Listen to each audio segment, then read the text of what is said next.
고양이에게도 다양한 전염성 질병이 존재합니다. 이런 전염성 질병들은요, 다른 고양이와의 접촉으로도 걸릴 수도 있지만은요, 우리 사람이 감기에 걸리듯이 다른 고양이와의 직접적인 접촉이 없는 실내 환경에서도 걸리기도 합니다. 자, 저는 수의사 윤쌤이고요. 오늘은요, 고양이가 걸릴 수 있는 전염성 질병들을 한번 정리해보고 또 예방 방법에 대해서 한번 알아보도록 하겠습니다.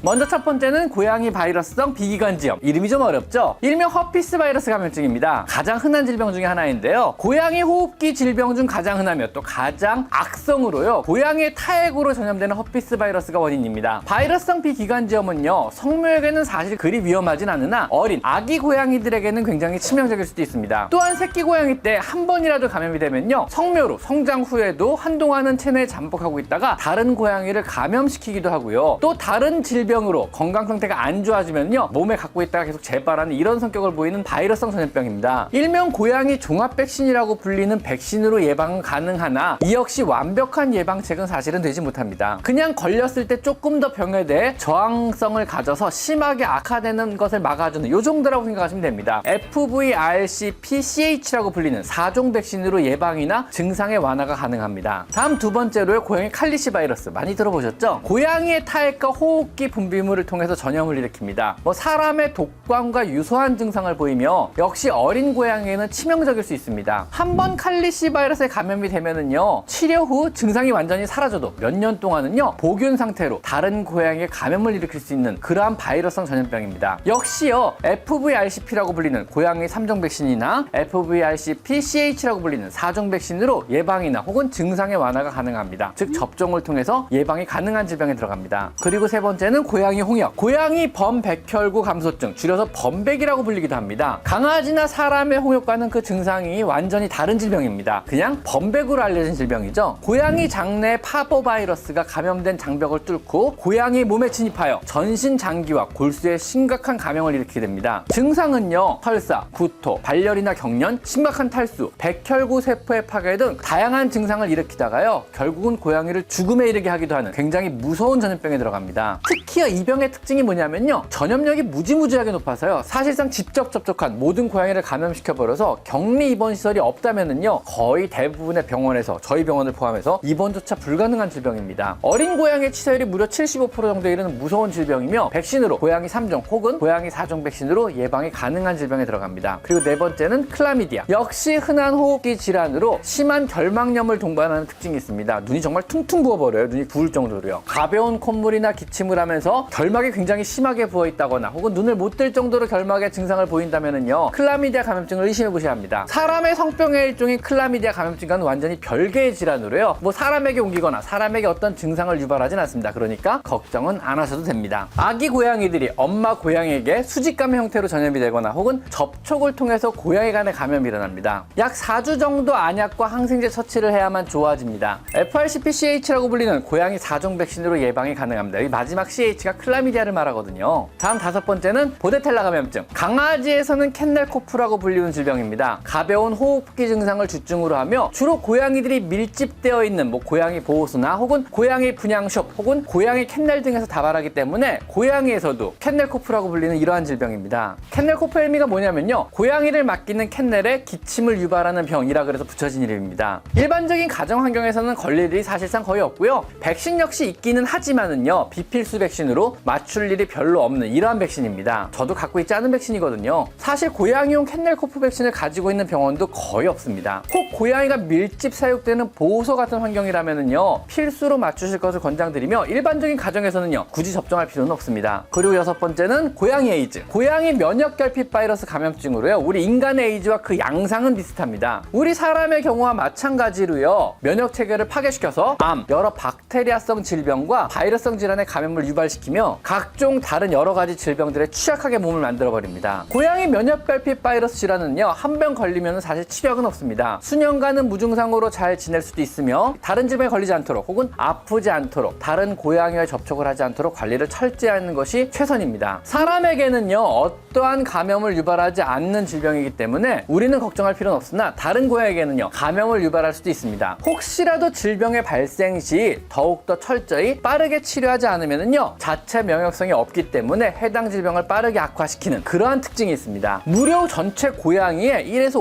5% 정도가 감염되어 있다고 알려져 있으며 백신은 존재합니다. 역시 비필수 백신으로요. 정상적인 가정에서는요. 성장하는 고양이는 굳이 맞출 필요는 없습니다. 하지만은요. 외출량이거나 많은 고양이를 집단 사육하는 가정이거나 동거묘가 면역결핍 바이러스에 감염되어 있다면은요. 반드시 접종해 줄 것을 권장드립니다. 감염 경로는요. 함께 마시는 물을 통해 타액을 공유하거나 짝짓기를 통해서 감염이 이루어지게 됩니다. 자, 건강한 고양이는요. 실내에서만 키우신다면 감염될 일이 없는 질병입니다. 그리고 7번째는 고양이 전염성 복막염. 매우 치명적인 바이러스로요. 고양이 간의 전염력은 낮은 편입니다. 여러 마리의 고양이가 함께 생활할 때 신체적 접촉을 통해 감염이 이루어진다고 알려져 있으나 사실 동거묘에게 감염되는 경우는 굉장히 드문 경우입니다. 현재는요. 엄마 고양이로부터 태어날 때 수직 감염 형태로 잠복해서 감염이 이루어진다는 그러한 주장도 있습니다. 고양이 간에 전파되는 전염성 질병인지 아니면 엄마 고양이로부터 수직 감염 형태로 감염되는 질병인지는 아직 의견이 분분한 이러한 질환입니다. 코로나 바이러스가 원인인데 이 역시 사람의 코로나 바이러스와는 완전히 다르고요. 고양이에게 가벼운 장염을 유발하는 코로나 바이러스와도 또 다른 종류의 코로나 바이러스로 알려져 있습니다. 기존에는요. 고양이의 코로나 바이러스가 원인을 알 수 없게 복막염 바이러스로 변이해서 유발된다고 알려져 있었으나 현재는요. 복막염 코로나 바이러스가 별도로 존재한다는 이런 의견도 있습니다. 단지 현재까지의 기술로는요. 이 두 코로나 바이러스의 차이를 구분하지 못해서 더 연구가 필요한 부분입니다. 현재까지 여러 가지 검사법으로요. 고양이의 전염성 복막염을 확진할 수 있는 진단법은 없습니다. PCR 검사로도 이 복막염 바이러스를 확인할 수가 없어 걸려 있어도 음성으로 나오는 경우가 너무 많아서 확진할 수가 없는 것입니다. 복막염 백신이 존재하기는 한데요. 그 백신의 효과가 검증되지도 않았고요. 또 많은 수의사들이 그 백신의 효과를 신뢰하지 않아서 별로 권장하는 백신은 아닙니다. 현재로서는요. 걸렸다고 확신이 든다면요. 신약을 구해서 치료하는 것이 최선의 방법입니다. 다음 8번째는 고양이 백혈병 바이러스. 매우 위험한 바이러스입니다. 고양이 백혈병은요. 암으로 전이될 수 있으며 고양이의 면역 체계를 무너뜨려 버립니다. 역시 백신은 존재하나 비필수 백신으로요. 그 효과를 완전히 신뢰하기는 힘듭니다. 질병 자체가 만성으로요. 초기에는 증상이 없고 치료 방법 역시 없기 때문에 혹 고양이를 입양한다면요. 반드시 동물병원에 방문하시어 검사를 진행한 후에 입양 결정하시는 것이 좋습니다. 역시 사람에게는 전염되지 않으니까 걱정하실 필요는 없습니다. 백혈병에 걸렸더라도요. 다른 고양이와 접촉을 피하고 조심해서 잘 관리하여 키운다면요. 건강하게 오래오래 생존이 가능한 이런 질병에 들어갑니다.